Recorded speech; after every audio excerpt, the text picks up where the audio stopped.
Jansangram news, बातमीची सत्यता हीच आमची ओळख।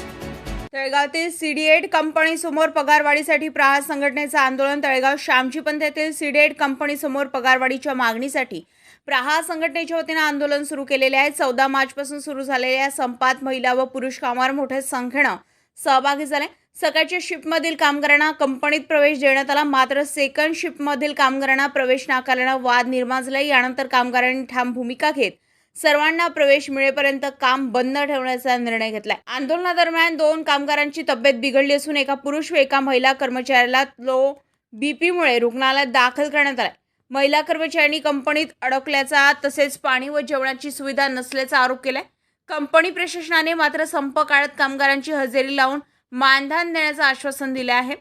परिस्थिती नियंत्रणात ठेवण्यासाठी पोलिसांचा मोठा बंदोबस्त तैनात करण्यात आलाय, मात्र अद्यापही संप बेमुदत सुरू राहणार असल्याचं कामगारांनी स्पष्ट केलंय। मलिक पटेल, जनसंग्राम न्यूज, आर्वी।